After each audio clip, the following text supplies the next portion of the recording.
रहे हैं। बिल्कुल सही मौका है इस वॉलेटिलिटी को, बाजार के इस अहम लेवल को डिस्कस करने का। श्री रामदेव अग्रवाल साहब का के साथ, आप चेयरमैन हैं मोतीलाल ओसवाल सिक्योरिटीज के।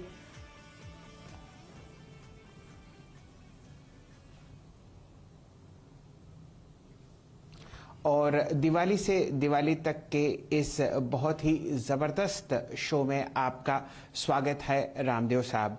नमस्कार, शुभ प्रभात और आपको इस फेस्टिवल सीज़न की शुभकामनाएं। बहुत अहम दिन आप हमारे साथ जुड़ रहे हैं रामदेव जी। पिछले 3 दशक का जो तजुर्बा है वो आप आज शेयर करते हुए दिखेंगे। बिकवाली का दौर या मुनाफा वसूली जो आप कहें वो फिलहाल स्क्रीन में है, और कई दर्शक और कई निवेशक जो हमारे साथ जुड़े हैं पिछले 18 महीनों में, उनके दिल में दुगदुगी होती हुई। बताइए किस हिसाब से आप बाजार को देख रहे हैं आजकल। नमस्कार और सभी दर्शकों को मेरी दिवाली की बहुत बहुत हार्दिक शुभकामनाएं। और ये बहुत अच्छा समय है जब हम बात कर रहे हैं। थोड़ा सा बाजार ओवर एक्सटेंडेड का करेक्शन हो रहा है, तो बाजार तो एक लाइन में आगे नहीं बढ़ने वाला है, कभी भी नहीं बढ़ने वाला। वो बहुत अनहेल्दी हो जाता है। 8-10 दिन 15 दिन हो जाने के बाद बाजार करेक्शन होना ही चाहिए। सो करेक्शन जिंदगी का एक हिस्सा है और वो चल रहा है अभी। लेकिन मुझे ऐसा लगता है, जो मेरा तजुर्बा है, कि ये हम लोग अभी क्लासिक बुल मार्केट्स में हैं, मतलब एकदम टेक्स्ट बुक बुल मार्केट में है। और करेक्शंस होंगे, थोड़ा क्रैशेस भी होंगे, थोड़ा डराएंगे लोगों को, और जो डर के बाहर निकल जाएंगे वो रह जाएंगे। लेकिन ये जर्नी जो अभी चालू हुई है, अभी कितनी लंबी चलेगी, कहाँ तक चलेगी, वो समय बताएगा। कोई मेरे ख्याल से चार्टिस्ट होगा, शायद थोड़ा वो बता सकते हैं कभी। बट मेरे को नहीं लगता है कि, क्योंकि वो एक से दूसरा जुड़ा हुआ है। अभी पहले लगता है कि economy is driving the market, now market could be driving the economy. तो वो आगे पीछे चलता है। और मुझे ऐसा लगता है कि अगला 12 महीना, ये इस दिवाली से अगली दिवाली तक, ये बाजार जो है करीब, आप समझिए लास्ट दिवाली से चालू हुआ है, उस समय मालूम नहीं पड़ रहा था कि इतना बड़ा तेजी होगा अगली दिवाली तक। और अब ये दिवाली से अगली दिवाली तक ऐसा लगता है कि बहुत हरियाली रहेगी। मुझे लगता है कि परसेंटेज क्या है, मेरे को ख्याल नहीं कितना लास्ट दिवाली से इस दिवाली तक, लेकिन अगले दिवाली तक परसेंटेज कम रहेगा पीछे compare to last Diwali to this Diwali. तो ऐसा मेरे ख्याल से 55-60% लास्ट दिवाली से इस दिवाली तक हुआ है। अगली दिवाली तक 20-25% भी चले तो आई वुड से दैट ये बहुत अच्छा मार्केट रहेगा। बुल मार्केट में है हम, तो मेरी इच्छा है कि मेरी समझ से ऐसा लगता है कि ये चालू रहेगा। जी रामदेव जी, ये बात तो पक्की है ही कि हम लोग एक माइनर करेक्शन को ट्रैक कर रहे हैं बुल मार्केट में।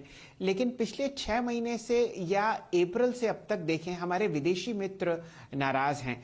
आप एक बहुत ही जानी मानी, बहुत ही बड़ी ब्रोकरेज चलाते हैं और सबसे बढ़िया इंस्टीट्यूशनल रीच आपकी है। बताइए किस तरीके से हमारे विदेशी मित्र इस बाजार को देख रहे हैं, और क्या उन्हें चिंता लगती है कि अप्रैल से अब तक 60,000 करोड़ रुपए का वो भारतीय इक्विटी बेच के निकल चुके हैं। देखिए, जो आपके एफआईज हैं, उनके पास पूरी दुनिया है इन्वेस्ट करने के लिए। वो अमेरिका में भी कर सकते हैं, वो चाइना में भी कर सकते हैं, इंडोनेशिया में कर सकते हैं। सो उनके लिए इमर्जिंग मार्केट एक बास्केट है। इंडिया उसमें एक हम kind of शेयर लेके आता है। सो उनके लिए एक अलग ढंग की सोच है कि भाई कहाँ पर रिलेटिव वे में मैं यदि यही पैसा अमेरिका लेके जाऊँ, यही पैसा मैं इंडोनेशिया लेके जाऊँ, थाईलैंड लेके जाऊँ, तो वहां पर मुझे ज्यादा वैल्यू मिल रहा है फॉर द सेम प्राइस। तो वो हिसाब से वो अपना ग्लोबल एलोकेशन करते हैं। अच्छा, at a basic level debt and equity में सोचते हैं कि भाई whether they should move to the debt और whether to equity, and within equity develop market, emerging market. Within emerging market you have again choice between say other than India and India. तो उनके दिमाग में बहुत कुछ घूमते रहता है। और ये तो बात तो माननी पड़ेगी आपको कि भाई जो लास्ट 1-1.5 साल में जो बाजार में यहाँ हुआ है, जो ओवर एक्सटेंडेड रैली हुई है, वो इन रिलेशन इसकी इतना बड़ा रैली दूसरे इमर्जिंग मार्केट्स में नहीं हुआ है। सो क्लियरली ये मार्केट रिलेटिव टर्म्स में थोड़ा महंगा दिखता है बाकी लोगों से, लेकिन ये मार्केट भी अलग है, ये कंट्री का साइज अलग है, इसकी जर्नी अलग है, इसके पॉसिबिलिटीज अलग हैं। तो अब उनकी समझ है, वो अपने हिसाब से कर रहे हैं रिलेटिव में। अब वो कब पलट जाएंगे वो भी आपको नहीं मालूम। सो मेरे को आई मतलब ये आप एग्रीमेंट कीजिए कि पैसा चाहे उनका हो, चाहे हमारा हो, चाहे रिटेल का हो, कुछ अंतर नहीं पड़ता है, so long as there is enough buyers for the all the sellers. अब आते हैं सेक्टर्स पे। जैसे कि आपने कहा कि आपको बाजार में काफ़ी विश्वास है, बाजार लोअर लेवल्स पे आएगा तो आपका कन्विक्शन और बढ़ेगा इस बाजार पे। अब सेक्टर्स के बारे में बात करते हैं सर। आपकी राय इस बार के इस जिस रिकवरी पाथ पे हैं हम, पोस्ट कोविड 1 कोविड 2, बैंकों के इस बार जिस प्रकार के नतीजे रहे बड़े बैंकों के, आपका कन्विक्शन बैंकों पे कितना है सर इस वक्त? और अधिकतर private banks all time high trajectory पे ट्रेड कर रहे हैं, अभी भी आपका कन्विक्शन बैंकों पे कितना है इस वक्त? देखिए, बैंक जो है वो कोई भी इकोनॉमी की हार्ट होती है, एकदम सेंटर ऑफ एक्शन होता है। वहीं से सब कुछ क्रेडिट और डिपॉजिट की सप्लाई और विड्रॉल होता है। तो वो सब कुछ उसके ऊपर डिपेंड करता है। तो जो जैसे जैसे इकोनॉमी का जो स्ट्रेस जो है, कोविड का स्ट्रेस जो खत्म होगा, उनके प्रोविजंस खत्म होंगे, प्रोविजनिंग एक्शन में राइट बैक चालू होंगे, रिकवरी चालू होगा, तो क्रेडिट कॉस्ट जो है, से आपका जो banking is about revenue, interest and cost. So जो क्रेडिट कॉस्ट है, वो थर्ड एलिमेंट, वो लिटरली जितनी प्रॉफिट थी उसका 70-80% खाया था अभी तक। अब जो है इस क्वार्टर में हमको पहली बार लग रहा है कि थोड़ा सा उसमें थोड़ा रिलीफ आ रहा है। क्रेडिट कॉस्ट जो है वो पीक आउट हो गया है, इन कुछ केसेस में थोड़ा बहुत राइट बैक भी कर रहा है। ये जो सीक्वेंस है ये बढ़ते चले जाएगा। और अभी जैसे आपके 50% ऑफ प्री प्रोविजनिंग प्रॉफिट आपके प्रोविजनिंग में जाता है, वो गिरते गिरते गिरते गिरते 25-30% हो जाएंगे। लेकिन आपका एक तो टॉप लाइन 15-17-20% से बढ़ेगा, प्री प्रोविजनिंग प्रॉफिट 20-25% से बढ़ेगा, लेकिन post tax profit because provisioning कम होते आएगा, वो 30-40-50% कुछ भी सही हिसाब से बढ़ सकता है। और ये चीज जो है होगा नहीं होगा वो समय बताएगा। लेकिन यदि इकोनॉमिक रिकवरी होनी है, 10% के बाद 9% नेक्स्ट ईयर आनी है, तो ये सब बहुत ज्यादा एक्सेलरेटेड वे में होगा। और एक्चुअली कुछ ऐसा समय आएगा 5-7-8-10 क्वार्टर के बाद, जो मैं पहले देखा हूँ 2007-8 में, कि आपका प्रोविजनिंग जो है 10-15% रह जाएगा of the higher pre provisioning profit. तो ये साइकिल जो है बहुत बड़ी साइकिल है, ये एक क्वार्टर में नहीं होने वाली है। और इसका जो कॉन्फिडेंस है इस साइकिल के ऊपर, वो धीरे धीरे क्वार्टर आफ्टर क्वार्टर बढ़ेगा। तो आप देखते रहिए, सब रिजल्ट आएगा, सब कॉन कॉल होंगे, सब चेयरमैन बताएंगे आपको, और वो क्रेडिट कॉस्ट पर आउटलुक भी देंगे। मुझे लगता है कि ये बहुत बड़ा साइकिल है, लंबी साइकिल है, और इसी बढ़ते मुझे लगता है कि मार्केट करेक्शन तो जरूर होंगे, लेकिन कंसोलिडेट होकर फिर वापस उसमें स्ट्रेंथ आए। जी रामदेव जी, आप बहुत ही जाने माने स्टॉक पिकर हैं और पिछले 3 दशक से ना सिर्फ रिटेल इन्वेस्टर्स लेकिन इंस्टीट्यूशनल बायर्स ने भी आपकी राय लेकर बहुत जबरदस्त मुनाफा कमाया है। बताइए, इस वक्त हम लोग कुछ वॉलेटिलिटी के जोर से गुजरते हुए जो दिख रहे हैं, उससे काफी फ्रॉथ बाजार से निकल गया। कहां इस वक्त आप सबसे ज्यादा पैसा लगाना चाहेंगे? कौन सा एक ऐसा सेक्टर जहां पर आपको लगता है अभी डीप वैल्यू है बाजार में, या रिलेटिव वैल्यू? देखिए, सेक्टर्स तो अब सब अपने अपने समझ की बात है। जैसे हमने अभी बैंकिंग की बात की, तो बैंकिंग लगता है बहुत अच्छा है। टेक अभी भी लगता है कि टेक का रैली खत्म नहीं हुआ है। अभी क्या हुआ देखिए, आपको इकोनॉमिक रिवाइवल आएगा तो कैपेक्स साइकिल चालू होगा, जो अभी तक 10-12 साल से बंद पड़ा है। तो आपके नए स्टील प्लांट लगेंगे, सीमेंट प्लांट लगेंगे, आपके नए सर्विस स्टेशन लगेंगे, रोड्स बनेंगे। तो ये जो पूरा कैपेक्स साइकिल है, जैसी इकोनॉमी में 8-10% का बाउंस आएगा, तो आपका टैक्स कलेक्शन 15 से 20% से बढ़ेगा, 20% से बढ़ेगा। उससे सरकार जो है अपने पॉपुलर प्रोग्राम से बाद जो बचेगा सब कैपेक्स में डालेगी। तो इंफ्रा बिल्डअप बहुत जोर से होगा, तो उसके चलते फिर पूरा का पूरा उसका इफेक्ट इकोनॉमी में आएगा। तो कैपिटल गुड्स कंपनीज जो हैं, कॉन्ट्रैक्ट कंपनीज हैं जो कैपिटल गुड्स बनाते हैं, वो हैं, तो उनके भी सिक्लिकल्स हैं, लेकिन उसमें बहुत बड़ी रिकवरी सामने नजर आती है। तो ऐसे एक्चुअली देखा है तो at the end of it entire economy on the boy. और मैं बोलूँ यदि आपको एक जगह करने का, तो इंडेक्स ही सबसे बड़ा जगह है जहां पर, क्योंकि कभी कुछ चलता है कभी कुछ चलता है, लेकिन इंडेक्स में क्या सब कुछ होता है। तो ऐसे मतलब सेक्टर को आज ये सेक्टर अच्छा लग रहा है, कल कोई और सेक्टर लगेगा, क्योंकि एक का इफेक्ट दूसरे को आता है। तो ये मतलब पूरा पूरा बाजार ही अपने हिसाब से चलेगा। और कहाँ कहाँ पर एक्शन है, बहुत सारी चीजें हो रही है आपके simultaneously apart from recovery of Indian economy. दूसरा क्या हो रहा है कि भाई चाइना के बारे में कंटिन्यूस आ रहा है कि वहाँ पावर प्रॉब्लम्स है, वहां पर से जो बायर्स हैं, ग्लोबल बायर्स हैं, वो थोड़ा डाइवर्सिफाई करना चाहते हैं, तो they are looking for alternative supplies. तो जिस एंटरप्रेन्योर के पास अल्टरनेटिव सप्लाई का कॉन्ट्रैक्ट मिल गया, उसके तो मतलब अलग ही ढंग से ये होगा। तीसरा, आपका ग्लोबल लॉजिस्टिक्स ब्रेकडाउन हो गया पूरा। तो इतना एक्सपेंसिव हो गया है कि मतलब 1 का 10, 1 का 7 इस टाइप का मतलब कंटेनर के दाम हो गए। तो clearly globalization has also taken a hit, so competition from imported heavy products will also come down, and hence lot of companies which are suffering from import threats or import competition, that will also go down. तो कई companies को बहुत बड़ा lottery लगने वाला है उसमें, जहां पर इंपोर्ट के कारण से तकलीफ होती है। तो ये क्या है, स्पेसिफिकली आपको कंपनी वाइज जाके देखना पड़ेगा किसकी लॉटरी खुली है, किसका अच्छा चल रहा है। So it can be from many sectors. अच्छा, एक बात कही आपने सर, किसकी लॉटरी खुली है किसकी नहीं खुली है। कोविड-1 आई मीन CY20 में जब ये स्ट्राइक कर रहा था, उसके बाद पूरा विश्व जो है वो डिजिटल होने की तैयारी कर रहा था। उसका सबसे बड़ा बेनिफिट आईटी को मिला सर। 2 साल में आईटी में लोगों ने काफ़ी अच्छी खासी वेल्थ क्रिएट करी। 2 साल के बाद अब थोड़े से अगर आप देखें जो एट्रीशन के साथ ही साथ अगर आप देखें सैलरी के चैलेंजेस हैं, वो आईटी को स्ट्राइक करते हुए। सर, अगर एक अच्छा इन्वेस्टर आईटी में बहुत अच्छा पैसा बना के बैठा है, तो अभी उसको आईटी में कमिटेड रहना चाहिए या फिर सब्सटेंशियल प्रॉफिट को कैश में कन्वर्ट करना चाहिए? आप होते तो क्या करते sir? I would remain committed. मैं, क्योंकि क्या है, बेस्ट ऑफ आईटी, अभी तो ऑर्डर्स आने चालू हुए हैं, हालांकि मार्केट थोड़ा आगे बढ़ गया है, लेकिन मुझे लगता है ये लंबा साइकिल है और एग्जीक्यूशन होते होते टाइम लगेगा। और डिजिटल फिनोमेना कोई नया बात नहीं है, ये परमानेंट है। अब उसमें क्या, you have to find a winners भी, क्या उसमें भी कंसल्टेशन होगा। 50 कंपनी है, उसमें से 10 कंपनी को सबसे ज्यादा कॉन्ट्रैक्ट मिलेगा और बाकी 40 जो they will be on the way side.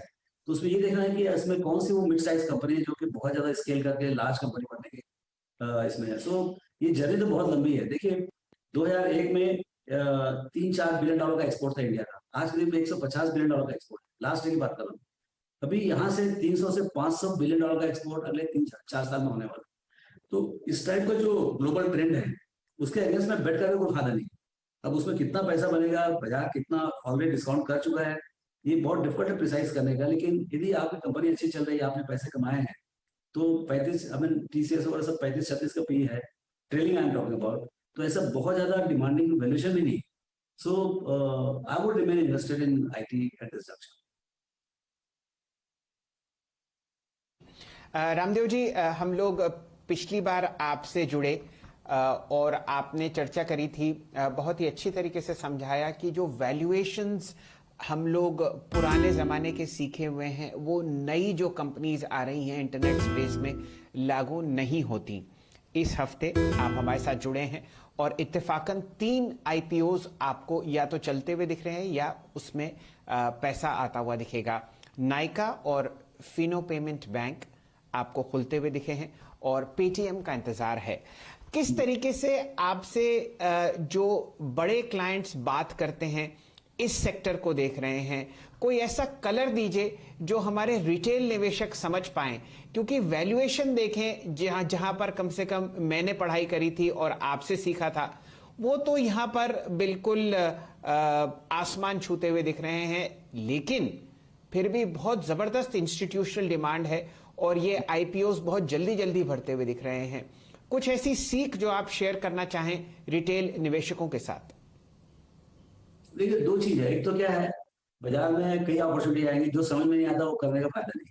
दूसरे को कमाने दीजिए, आप जितना कमाएं दूसरा बात ठीक है, बट मैं ऐसा काम ना करूं जो मेरे को समझ में ना आए, क्योंकि जब गलत होगा, यदि मेरे को समझ नहीं आया, गलत हो गया मामला, तो फिर मैं भागूं किधर, वो मालूम नहीं पड़ेगा। तो इसके लिए क्या है कि आपको समझ बढ़ानी पड़ेगी जो नई कंपनी है। दूसरा क्या है कि डिजिटल कंपनीज, हर कंपनी अपने आप में अलग है।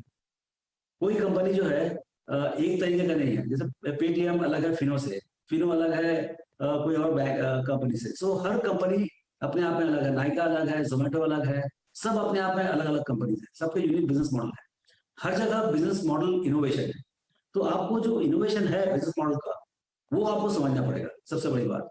दूसरा ये है कि कितना बड़ा साइज ऑफ अपॉर्चुनिटी कितना बड़ा है।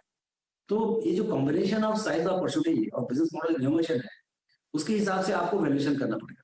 अब क्या है कि because digital can be exponential and hence ये ऑप्टिमिस्टिक एनवायरनमेंट में लॉट ऑफ एक्सपोनेंशियली का वैल्यूएशन हो रहा है बाजार में, और वो कुछ हद तक गलत भी हो सकता है। कुछ मामले में ये बात पक्का है, यदि 100 डिजिटल कंपनी आएंगी उसमें से 80 गलत होंगी, लेकिन 20 जो है बहुत बड़ी बन जाएगी। जैसे अमेजॉन, गूगल, ये सब उस समय आए थे 2000 में। और उनमें से सिर्फ 5-7 जो है वो बहुत बड़े बने, बहुत बड़े मतलब $2 ट्रिलियन के हो गए अगले 20 साल में, और बाकी सब जो है खत्म हो गए। कितने खत्म हो गए? सैकड़ों खत्म हो गए। तो वही जो 2000 में वहां हुआ Y2 के टाइम में, वो अब यहाँ पर इंडिया में अब होने वाला है या हो रहा है। और ये इंडिया में पॉसिबिलिटी बहुत बड़ी है। बहुत सारी कंपनीज आएंगी, सैकड़ों कंपनी आएंगी। आप मैं क्या बोलूँ कि धैर्य के साथ आप देखें कि किसका बिजनेस मॉडल बहुत अच्छा है, किसका मैनेजमेंट अच्छा है, किसमें मैनेजमेंट कैपेबिलिटी है। अपॉर्चुनिटी साइज तो 100 बिलियन का होगा और आप अभी 100 बिलियन के हैं, लेकिन मैनेजमेंट में काबिलियत है क्या कि वो वहां तक ले जा सके? कई जगह क्या होता है, काबिलियत बहुत होती है लेकिन बिजनेस मॉडल में दम नहीं होता है। तो बिजनेस मॉडल में उतना दम होना चाहिए और मैनेजमेंट में उतना दम होना चाहिए। ये दोनों का जब कॉम्बिनेशन रहेगा तो जाके आप कोई अच्छी डिजिटल कंपनी खरीद पाएंगे। ये बहुत महंगा समय है, काफी डिमांडिंग वैल्यूएशंस है, so you have to be extra careful in terms of which companies, किस कंपनी में आप अपने पैसे लगा रहे हैं। चलिए, मैं मान के चलता हूँ कि जो रिटेल निवेशक इस राय को सुन रहे हैं उनको काफ़ी फ़ायदा होता हुआ दिखेगा कि कहाँ पर पैसा डाला जाए और कहाँ पर नहीं। रामदेव जी, पिछली बार जब आप जुड़े तो आपने एक बात कही थी कि ये जो ग्लोबल सप्लाई चेन डिस्ट्रप्शन हो रहा है और ये जो कंटेनर प्रॉब्लम्स हम लोग आते हुए दिख रहे हैं कि निवेश आपने किया, प्रोडक्ट आपने बनाई, लेकिन उसको हम कस्टमर्स की तरफ शिप नहीं करते हुए दिख रहे, और इस वजह से ग्लोबल बुल मार्केट में एक सेंटिमेंटल ठेस लग सकती है या ये डिसलॉज भी हो सकता है। अब यही बातें नतीजों में आपको अमेरिकी बाजारों में आती हुई दिख रही हैं। क्या समस्या सुधरी या यहां पर और परेशानी आप ट्रैक कर रहे हैं ग्लोबली? अभी क्या बिजनेस लेवल तो क्लियरली स्ट्रेस है। इसका क्या नाम है, आपके कंटेनर के अवेलेबिलिटी के ऊपर, कंटेनर के प्राइस के ऊपर। तो मार्जिन डेफिनेटली कई एक्सपोर्टर्स हैं, उनके मार्जिन काफी अफेक्टेड हैं, लेकिन सब होप कर रहे हैं कि अगले 4-6 महीने में इसमें काफी इजाफा होगा और कंटेनर के प्राइसेस ठीक हो जाएंगे और सप्लाई चेन सुधरेगा। ये होप में पूरी दुनिया चल रही है। लेकिन यदि मान लो कोई बोलता है कि 2 साल 3 साल लग जाएगा ये सब ठीक होने में, तो बहुत कुछ बदलेगा इसमें। क्योंकि ये कुछ लोग मैं बोलते हैं, कोई लॉजिस्टिक एक्सपर्ट्स बोल रहे थे कि ये 2-3 साल लगेगा पूरा नॉर्मलाइज होने में। बट ये 2-3 साल में कई बिजनेस मॉडल ब्रेकडाउन हो जाएंगे और कई लोग की लॉटरी लग जाएगी। तो आपको ये समझने का है कि किसको लॉटरी लगी है। तो ये बहुत ये सेम दो पहिए हैं, दो ये है चित और पट। सो ग्लोबल लॉजिस्टिक क्राइसिस के बहुत लोगों को अफेक्ट हुआ है नेगेटिवली और कई लोगों को बहुत जोर से फायदा हुआ है। तो वो आपको समझना है किधर आपको मतलब कौन से स्टॉक्स में कैसे कब तक बैठे रहने का है, वो सब देखना पड़ेगा। थोड़ा कॉम्प्लेक्स इशू है and it can have a long term effect on inflation and hence the bond prices and hence central bank के एक्शंस जो हैं वो काफी डेट्रीमेंटल हो सकते हैं बाजार के लिए, ऐसा लगता है मुझे।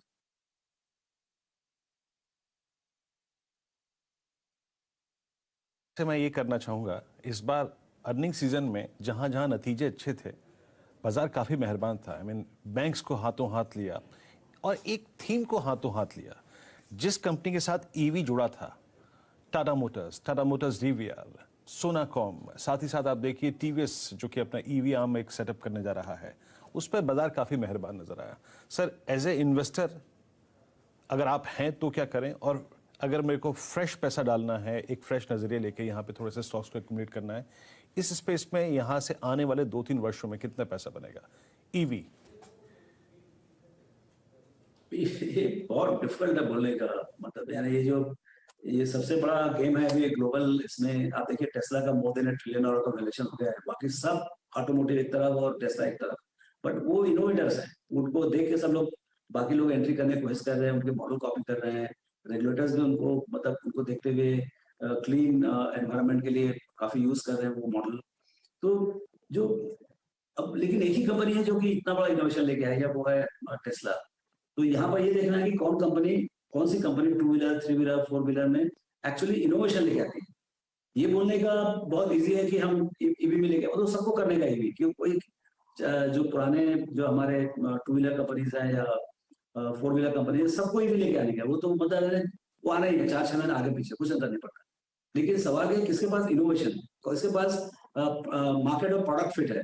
मतलब जो मार्केट को चाहिए, आज $5,000 में हमको ईवी चाहिए, तो वो कौन सी कंपनी जो दे सकती है। क्योंकि आप यदि मान लो $25,000 के यदि आपको ईवी में इनोवेशन कर भी लिए और इंडिया में डिमांड नहीं है तो करोगे क्या उसका। सो ये जरूरी है कि कौन सी कंपनी, मुझे लगता है कि सब कंपनी को शुरू में बीच में ट्रांजिशन में तकलीफ होगी। ये जो IC टू ईवी जो है, और देखिए मतलब एज वी गो अलोंग आपको दिखेगा कौन सी कंपनी सक्सेसफुल है। पर्टिकुलरली एक दो नई कंपनी जरूर आएंगी, कंप्लीटली न्यू कंपनी जो ईवी के ऊपर इजाद करेंगी और उसके उसके नए बिजनेस मॉडल बनाएंगी, और वही कंपनी जो है बहुत जोर से चलेगी। जैसे टेस्ला है, उनके पास कोई IC का कोई पुराना लेगेसी नहीं है, वो प्योर है, प्योर ईवी है। सो प्योर ईवी कंपनी अपने पास है नहीं है, पर अभी आज के दिन तो कोई भी नहीं लिस्टेड में। So let's wait for some EV companies to emerge.